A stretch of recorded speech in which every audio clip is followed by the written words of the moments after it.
नारद। नारद का शाब्दिक अर्थ है नारद, जिसकी बात कभी रद्द नहीं हुए उनका नाम है नारद। नारद जी विचार कर रहे हैं कि मैंने ब्रह्मा की पत्नी में तो झगड़ा करवा ही चुका हूं एक बार, लक्ष्मी नारायण में तो विवाद हो ही चुका है, लेकिन अभी भोलेनाथ और माता पार्वती जी में झगड़ा नहीं हुआ है।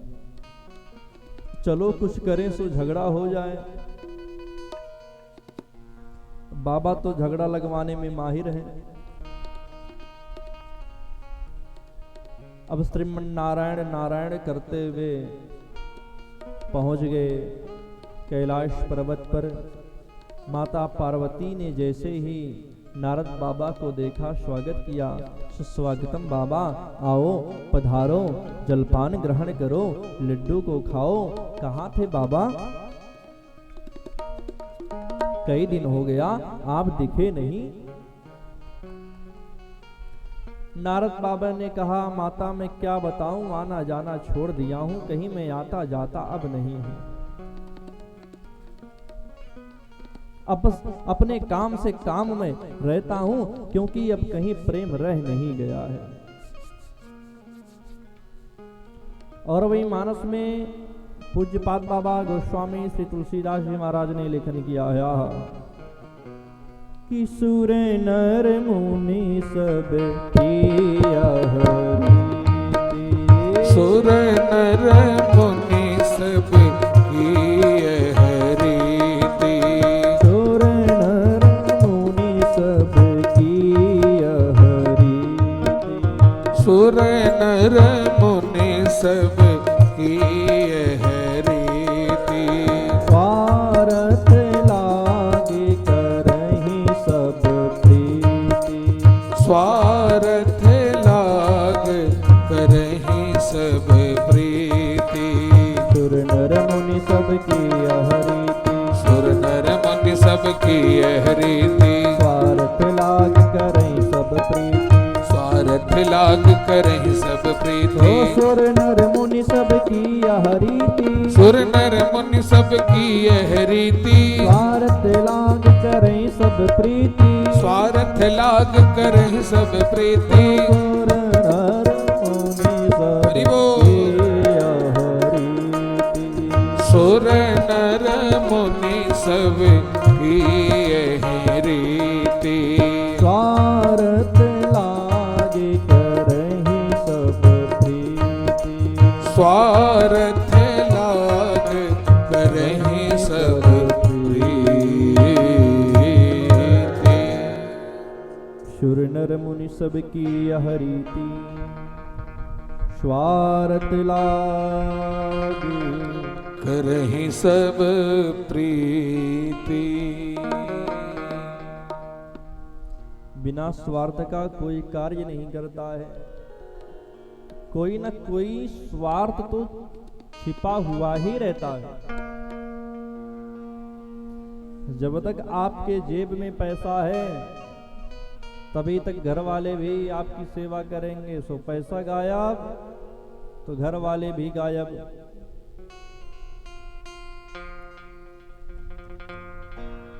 देख लिया संसार हमने, देख लिया सब मतलब के यार हमने देख लिया। तन निरोग धन जेब में जब तक मन से सेवा करेंगे तब तक मानेगा परिवार हमने देख लिया। और देख लिया संसार हमने देख लिया। तन निरोग धन जेब में जब तक आप निरोगी हैं, जेब में पैसा है, तभी तक आपके परिवार वाले भी आपको मानेंगे। और पैसा गायब तो परिवार वाले भी गायब। फिर सीधे वृद्धाश्रम छोड़ देंगे, जाओ बाबा वहीं पर आप रहो। फिर साधक ने लेखन किया है कि जिसका विश्वास किया है उसने हमें निराश किया है। जिसका विश्वास किया है उसी ने हमें निराश किया है। बनकर रिश्तेदार हमने देख लिया, और देख लिया संसार हमने देख लिया। जिसके ऊपर आप बहुत भरोसा करोगे ना, वही बाद में आपको धोखा देगा, ये सत्य बात है। हाँ, और वही नारद बाबा कहते हैं, माता मैं क्या बताऊं, आना जाना छोड़ दिया हूं, मैं कहीं आता जाता नहीं हूं, अब सब मतलब के साथी हैं। माता पार्वती ने कहा, बाबा फालतू की बात यहां पर मत करो आप, मेरे और मेरे भोले बाबा में इतना प्रेम है, इतना प्रेम है, अगर वो जल भी पीते हैं तो मुझसे बताते हैं कि मैं आज जल पिया हूं एक गिलास। कहीं अगर भोजन करके आते हैं तो भी मुझसे बताते हैं, अगर सोने जाते हैं तो भी मुझसे बताते हैं मैं सोने जा रहा हूं। इतना प्रेम करते हैं, बताइए। राम का गुणगान करते हैं सो मुझसे बताते हैं, भगवान कृष्ण का गुणगान करते हैं सो मुझसे बताते हैं, और आप बता रहे हो कि प्रेम नहीं है।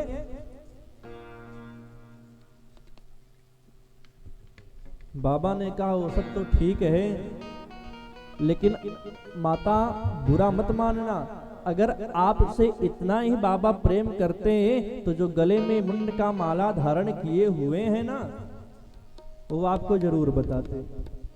बस अब इसी में हो गया विवाद। माता पार्वती जी ने तो सोचा अभी तक तो जो बाबा गले में मुंड का माला धारण किए हुए हैं वो तो बताया ही नहीं है किसका माला है। लगता है बाबा सही कह रहे, मुझसे प्रेम नहीं करते हैं। बाबा ने तो झगड़ा करा दिया। बाबा ने कहा, माता इसमें मेरी कोई गलती नहीं, आपने पूछा तो मैंने बता दिया आपको, मैं यहां से जा रहा हूं। नारद बाबा श्रीमन नारायण करते हुए चले, सो बीच में भगवान भोलेनाथ मिले। बाबा ने कहा, प्रभु आपको देवी याद कर रही, जाओ। भगवान भोलेनाथ तो समझ गए, लगता है कुछ दाल में काला तो जरूर है। नारद गया है तो पक्का है कुछ न कुछ गड़बड़ करके ही आया होगा। अब माता पार्वती कोप भवन में चली गई। बाबा है देवी देवी पुकारे, सो देवी तो नेत्रलाल गुस्सा क्रोधित है, वो कैसे बाबा से बात करें। भगवान भोलेनाथ ने कहा, देवी हुआ क्या, पहले तो आप ये तो बताओ हुआ क्या है।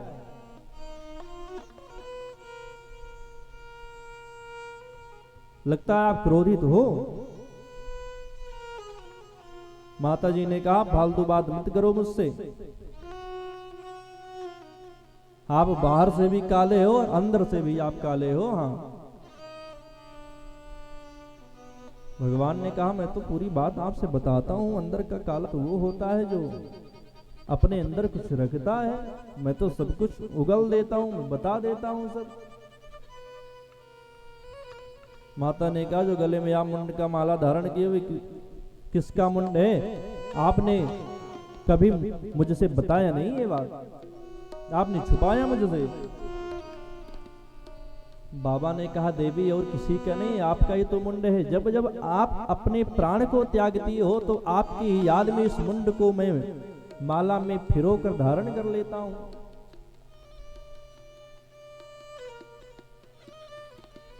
माता ने कहा, दूसरी गलती आपकी पकड़ेगी। दूसरी गलती क्या है कि बताओ, मैं अपने प्राण को त्यागती हूं और कभी आप मरते नहीं हो क्या। भगवान भोलेनाथ ने कहा, मैं अमर कथा को श्रवण किया हूं, इसलिए मेरी मृत्यु नहीं होती है, न मैं जन्म लेता हूं और न मैं मरता हूं। माता ने कहा, भला हो नारद की कि आके बता दिया, वो तो एक ही बात बताया, यहाँ तो दो दो बात निकल गई। बताओ, अभी तक मुंड की माला की ही बात चल रही थी, तो ये बाबा मरते ही नहीं हो, मुझे मरना पड़ता है।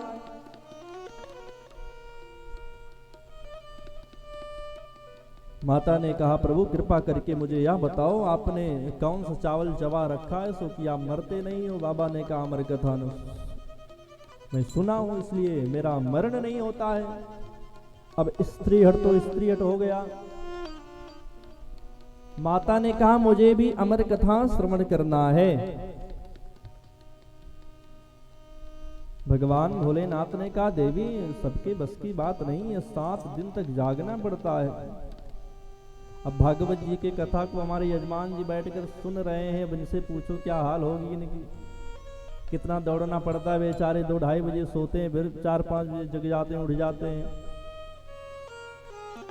लेकिन मैं आपसे निवेदन करूं, अगर किसी के यहाँ विवाह होता है तो एक ही दिन में व्यक्ति थक जाता है, लेकिन भागवत जी की कथा 7 दिन तक होती है, 7 दिन व्यक्ति थकता नहीं। उसके बाद थके वो बात की बात है, लेकिन इतनी उत्साह होती है कि 7 दिन तक कथा होती है, 7 दिन तक कोई थकता भी नहीं है। ये भगवान की बड़ी कृपा होती है। यहाँ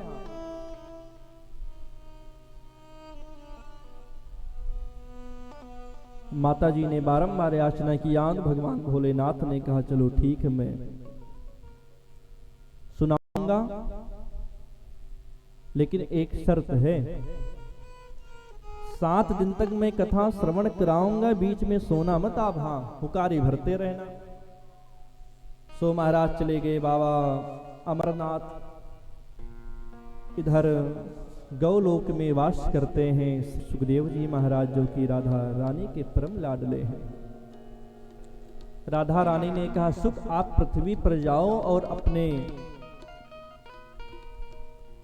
स्वामी के कथाओं का गुणगान करो। सुखदेव जी ने कहा मैया मैं आपको छोड़कर कहीं जाने वाने वाला नहीं हूं, मैं केवल आपका दर्शन करूंगा बस यहां पर। राधा रानी ने कहा अगर आप जाओगे वहां पर तो फिर भगवान का दर्शन आपको होगा।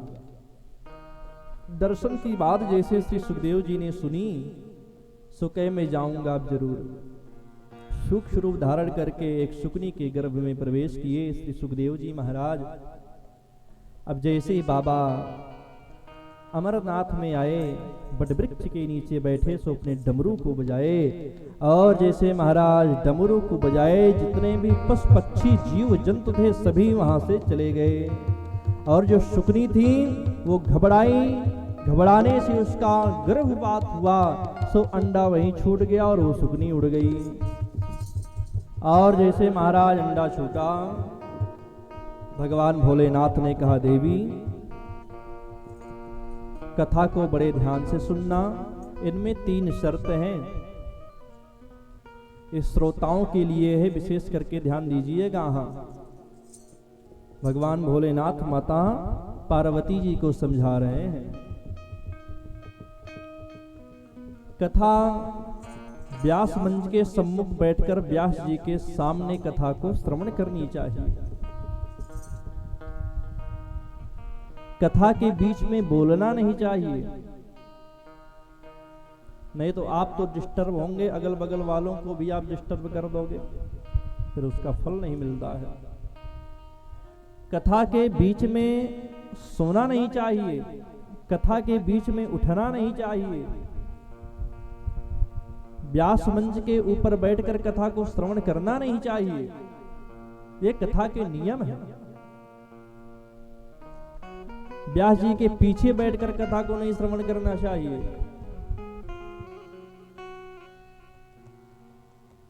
गुटखा पान तंबाकू आदि को खाना नहीं चाहिए। हाँ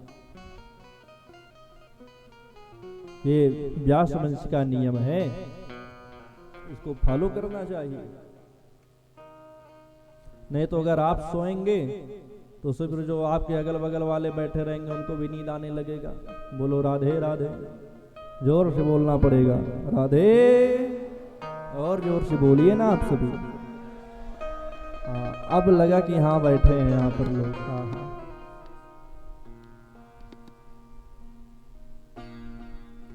श्रोता के 3 लक्षण होते हैं। एक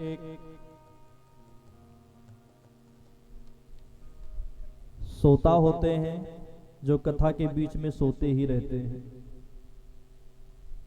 एक श्रोता होते हैं, अपनों भी खाते हैं और बगल वालों को भी खिलाते हैं, सबको डिस्टर्ब कर देते हैं। और तीसरे वाले श्रोता होते हैं, जो बढ़िया भाव से तन मन से कथा को श्रवण करते हैं। ऐसे एक सेठ जी महाराज थे, कभी कहीं आते जाते नहीं थे, ना कहीं कथा को श्रवण करते थे वो।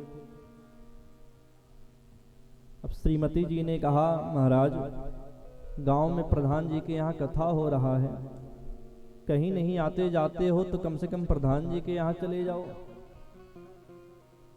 नहीं तो लोग कहेंगे ये कहीं आते जाते नहीं है। और तो और आपका चौथापन आ गया है, कम से कम जाओ कथा को श्रवण करो, कुछ न कुछ तो आपको समझ में आएगा ही। अब श्रीमती जी की बात सेठ जी क्यों ना माने। श्रीमती जी ने बहुत समझाया तो सेठ जी महाराज चले गए। अब जैसे गए तो व्यास जी ने कहा, आइए आइए आइए। सेठ जी महाराज आ गए।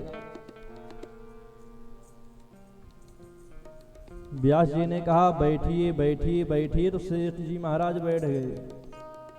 बैठे सो सोए, सोए सो खोए। 3 घंटे कथा हुई सो सोते ही रहे। जब कथा विश्राम हो गई, जयकारा लगा तो नेत्र खुला तो व्यास जी ने कहा, जाइए जाइए जाइए। सेठ जी महाराज चले गए। अब श्रीमती जी ने जब देखा सेठ जी महाराज आ गए तो बड़े प्रेम से पूछी, हाथ जोड़कर महाराज ने, महाराज आप कथा को श्रवण किए? सेठ जी ने कहा, हाँ हाँ सुना।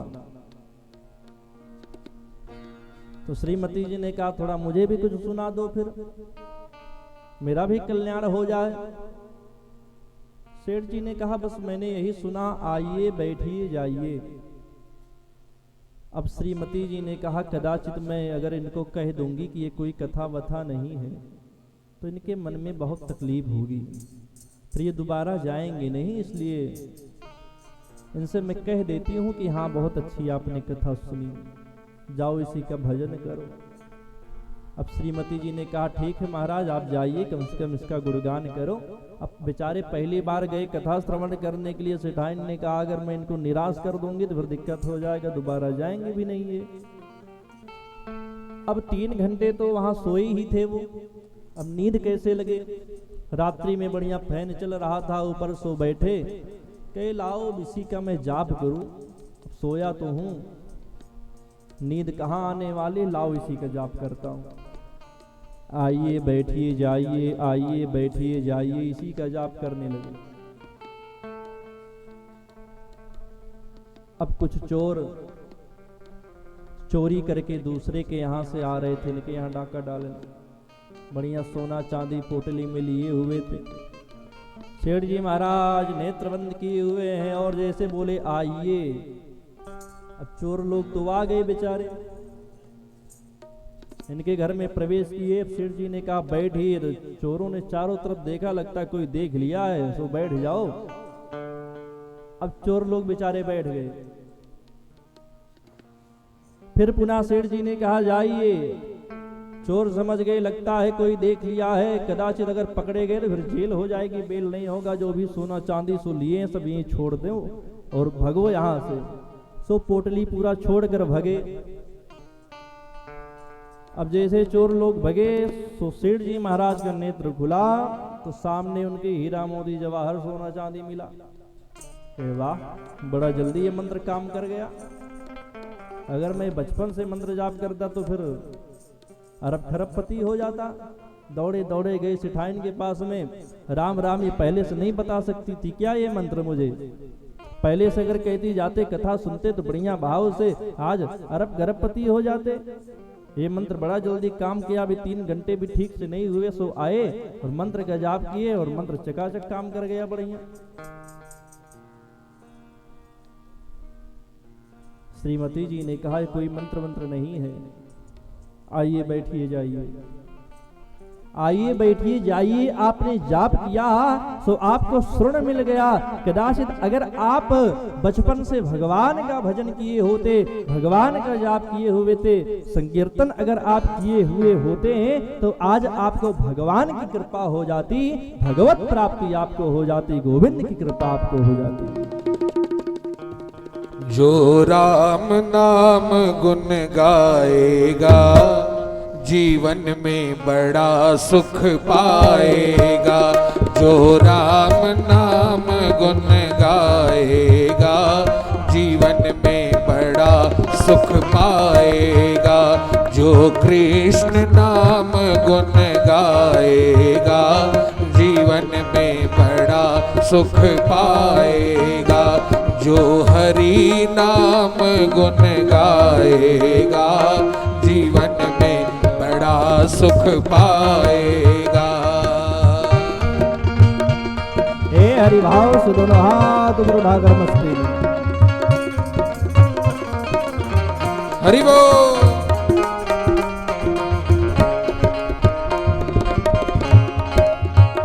हे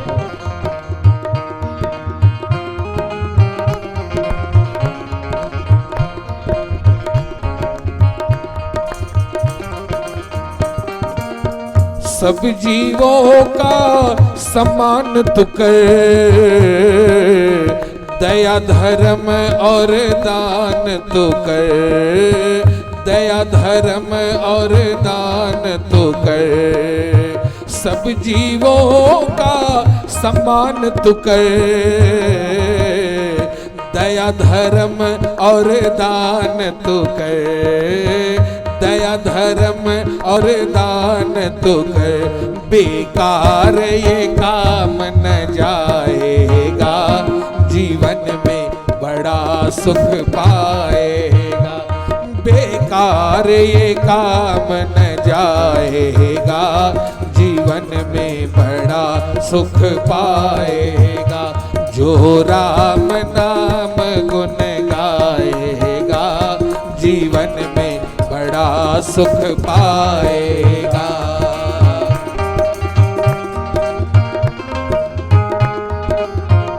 हे हरि राधा कृष्ण माधव की जय हो। हरि बोल। बोल वृंदावन बिहारी लाल की।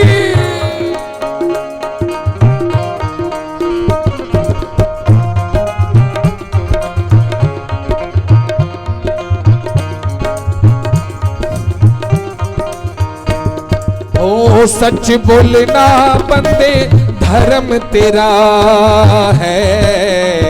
हो सच बोलना बंदे धर्म तेरा है। नेकी पे चलना कर्म तेरा है। नेकी पे चलना कर्म तेरा।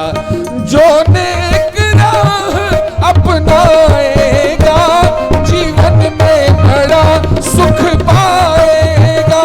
जो राम नाम गुण गाएगा, जीवन में बड़ा सुख पाएगा। जो कृष्ण नाम गुण गाएगा, जीवन में बड़ा सुख पाएगा। हरि बोल। बोल वृंदावन बिहारी लाल की।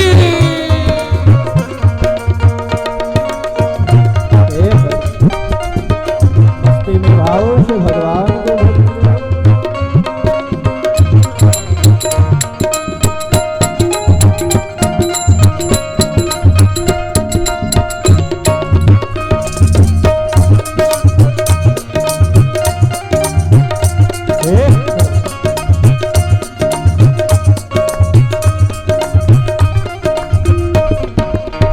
कभी दिल तू किसी का दुखाना ना हो। कभी दिल तू किसी का दुखाना ना। तू कभी किसी को रुलाना ना। तू कभी किसी को रुलाना ना। जो रोते हुए को हंसाएगा, जीवन में बड़ा सुख पाएगा। जो रोते हुए को हंसाएगा, जीवन में बड़ा सुख पाएगा। जो राम नाम गुण गाएगा, जीवन में बड़ा सुख पाएगा। जो कृष्ण नाम गुण गाएगा, जीवन में बड़ा सुख पाएगा। जो राम नाम गुण गाएगा, सुख पाएगा, जीवन में बड़ा सुख पाएगा। बोलिए भक्त वत्सल भगवान की जय। काम क्रोध मद लोभ मोह मत्सर यही चोर हैं।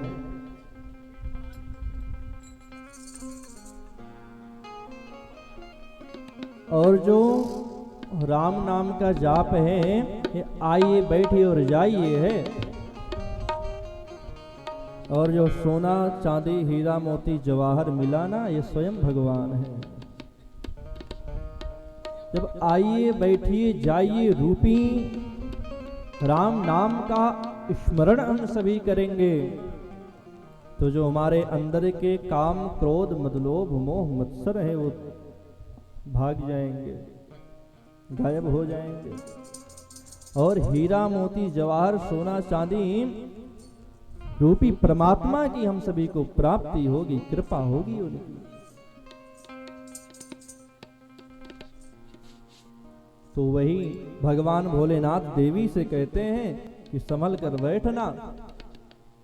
किसी शायर ने लेखन किया है कि जरा संभल कर बैठना जलवे मोहब्बत देखने वालों, जरा संभल कर बैठना जलवे मोहब्बत देखने वालों, तमाशा खुद न बन जाना तमाशा देखने वालों, तमाशा खुद न बन जाना तमाशा देखने वालों।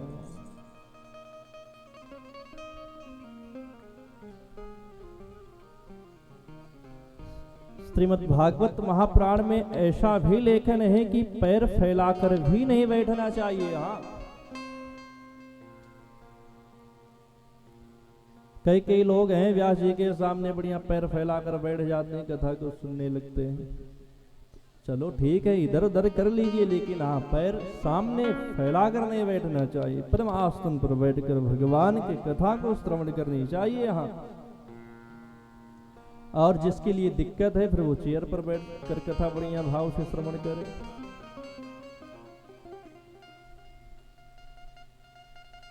आपको तो बढ़िया सोफा पर बैठकर भगवान की कथा को सुननी चाहिए। पति पत्नी साथ में, पति जी उधर है पत्नी जी इधर है, जोड़ा सहित बढ़िया भगवान की कथा को श्रवण करे। क्यों? क्योंकि मुख्य जवान है आप। हाँ, आचार्य परमहंस स्वामी श्री सुखदेव जी महाराज उधर अंडे में विराजमान। भगवान भोलेनाथ ने देवी से कहा, देवी कथा को श्रवण करना तो हुकारी भरना। अब भगवान भोलेनाथ ने कथा प्रारंभ करी। देखिए आप लोग ध्यान से कथा को श्रवण करिए, यहाँ बीच में डिस्टर्ब ना करिए, नहीं फिर कथा भूल जाएंगे हम। जोर से बोलना पड़ेगा एक बार, हाँ राधे, और जोर से बोलना पड़ेगा।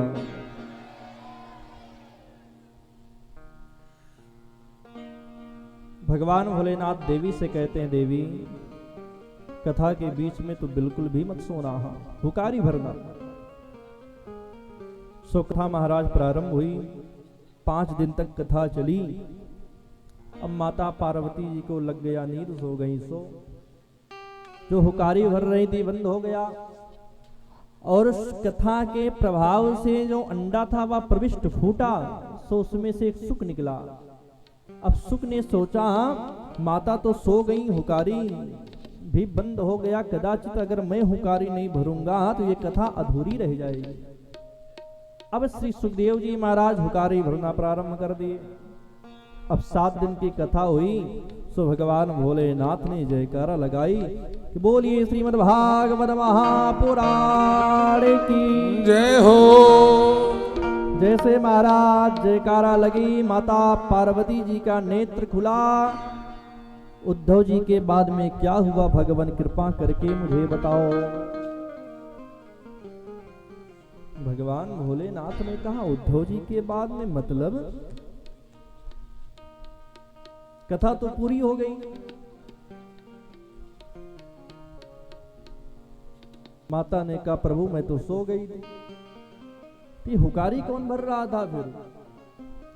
भगवान भोलेनाथ ने चारों तरफ देखा, जो आमर्यादित होकर सुखदेव जी महाराज भगवान के कथा को श्रवण कर रहे थे। तो भगवान भोलेनाथ त्रिशूल लेकर श्री सुखदेव जी महाराज का वध करने दौड़ पड़े। जैसे वध करने चले, श्री सुखदेव जी महाराज आगे आगे, भगवान भोलेनाथ पीछे पीछे। अब जैसे भगवान भोलेनाथ पीछे चले, श्री सुखदेव जी महाराज सूक्ष्म रूप धारण करके माता पिंगला के गर्भ में प्रविष्ट हो गए।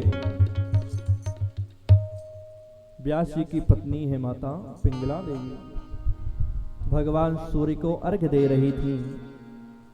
अर्घ्य देते हुए माता पिंगला को जमुहाई आई, सो माता पिंगला के गर्भ में आचार्य ब्रह्मंत स्वामी श्री सुखदेव जी महाराज सूक्ष्म रूप धारण करके प्रवेश कर गए। अब जैसे प्रवेश करे, तो भगवान भोलेनाथ ने कहा, देवी मेरा चोर आया है, आपके समक्ष इसे बाहर निकालो। माता ने कहा, प्रभु आपके पास में क्या है? बखान क्या करूं तेरे राखों के ढेर का, बभूत में लिपटा हुआ है खजाना कुबेर का। महाराज आप तो शमशानवासी, शमशान में रहने वाले आपके पास में भला क्या हो सकता है? बाबा ने कहा, अमर्यादित होकर अमर कथा की चोरी की है इसने। माता ने कहा, जब अमर कथा की चोरी की सो तो ये तो अमर हो गया, अब कहां आप इसका वध कर सकते हो महाराज? कहने का तात्पर्य है, भगवान भोलेनाथ श्री सुखदेव जी महाराज का वध करने नहीं गए थे। भगवान भोलेनाथ श्री सुखदेव जी महाराज को अच्छे स्थान पर छोड़ने गए थे। कहीं ये मेरे गोविंद की कथा श्रवण कर रखी है, कहीं ये गलत मार्ग पर ना चला जावे।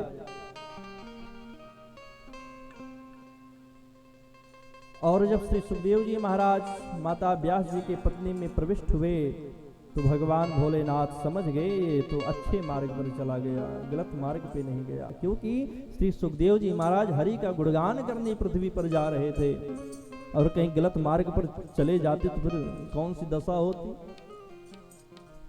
इसलिए भगवान भोलेनाथ श्री सुखदेव जी के पीछे लग गए, और पुनः भगवान भोलेनाथ आए, हरि का गुणगान करते हुए महाराज नृत्य करने लगे। आहा, जोर से बोलना पड़ेगा राधे राधे, एक बार और जोर से बोलना पड़ेगा। पीछे वाले दादा जैसे भंडारा पाने बैठे हुए, सभी लोग बोलिए ना बाबा, जोर से बोलना पड़ेगा राधे। हाँ, आप लगा कि कथा सुनने बैठे हैं यहाँ पे। हाँ,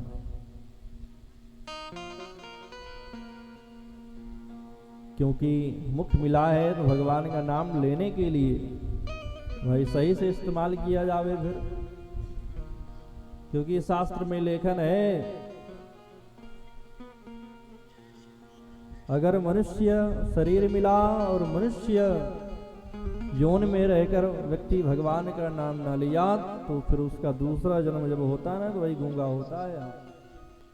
इसलिए नाम लेना चाहिए, भगवान का नाम स्मरण करना चाहिए।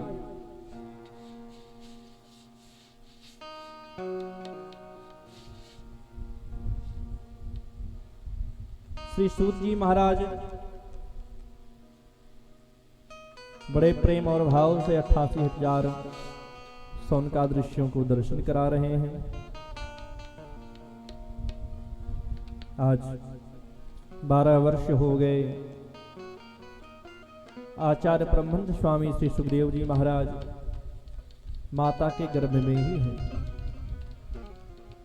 व्यास जी ने याचना किया, पुत्र बेटाओं बाहर आ जाओ, माता को बहुत तकलीफ हो रही, 12 वर्ष हो गए आपको। श्री सुखदेव जी ने कहा, पिताजी मैं आने वाला नहीं हूं, अगर मैं आऊंगा तो फिर भगवान की माया मुझे जकड़ लेगी। मैं यहीं पर ठीक हूं, माँ के मंदिर में, माँ के गर्भ में ही मैं ठीक हूं, मैं यहीं पर बढ़िया भजन करूंगा भगवान का। व्यास जी ने कहा, तकलीफ हो रहा है बेटा, बाहर आ जाओ। श्री सुखदेव जी ने कहा, तभी मैं बाहर आऊंगा जब भगवान मुझे दर्शन दे देंगे। और सो वो कहेंगे कि मेरी माया तुझे नहीं व्यापने वाली, तो ही मैं बाहर आने वाला हूं पिताजी, हाँ नहीं तो फिर मुझे यहीं पर सुकून है। व्यास जी ने याचना किया है, भगवान आए, भगवान स्वयं श्री सुखदेव जी महाराज को दर्शन दिया है और पुनः बड़े प्रेम से भगवान ने कहा, सुख मेरी माया तुझे नहीं व्यापेगी, क्योंकि कहा गया कि भूमि परत भा ढावर पानी, जिम जीव ही माया लिपटानी। आकाश से जब बूंद गिरती है पहले तो बहुत स्वच्छ होती है, लेकिन जब पृथ्वी पर गिरती है तो पृथ्वी के स्पर्श से वो मैली हो जाती है। वैसे जब जीव माँ के गर्भ से निकलता है, निकलते ही माया में लिपट जाता है वो और रोना प्रारंभ कर देता है। तो बचपन से जवानी तक, बुढ़ापा तक फिर रोता ही रहता है। आज एक के चक्कर में रोया, 10 के चक्कर में फंस गया, फिर 100 चाहिए, फिर 1000 करोड़ चाहिए, लाख चाहिए, अरब खरब चाहिए, चाह चाह करते मर गया। लेकिन चाह कभी किसी की पूर्ण नहीं होती है। हाँ, चाह तभी पूर्ण होती है, सभी 99 के चक्कर में रहते हैं, 100 किसी का नहीं पूर्ण होता। 100 तभी पूरा होता है जब व्यक्ति संसार से चला जाता है ऊपर। भगवान ने जैसे दर्शन दिया, श्री सुखदेव जी महाराज बाहर आए सो वन को चले गए और वही व्यास जी महाराज हाँ पुत्र कहते श्री सुखदेव जी को पुकार रहे, बेटा रुक जाओ। श्री सुखदेव जी महाराज वृक्षों में समाधिस्थ हो गए, मानो वृक्ष बोल रहे हैं कि व्यास जी कौन किसका बेटा है, इस संसार में कौन किसका पुत्र है। आप इतने बड़े महान ज्ञानी हो करके आप मूर्खता वाली बात कर रहे हो। हम सभी के तो हजारों फल नष्ट हो जाते हैं, कभी भी लाभ नहीं करते, कभी रुदन नहीं करते हैं, और आप हो कि पुत्र के लिए आप व्याकुल हो। पुनः व्यास जी महाराज जब इस वाक्य वचन को सुने सो अपने आश्रम को लौट आए। ये आचार्य ब्रह्मंस स्वामी श्री सुखदेव जी महाराज का दिव्य चरित्र है, दिव्य कथा है। बोलिए श्री सुखदेव जी महाराज की।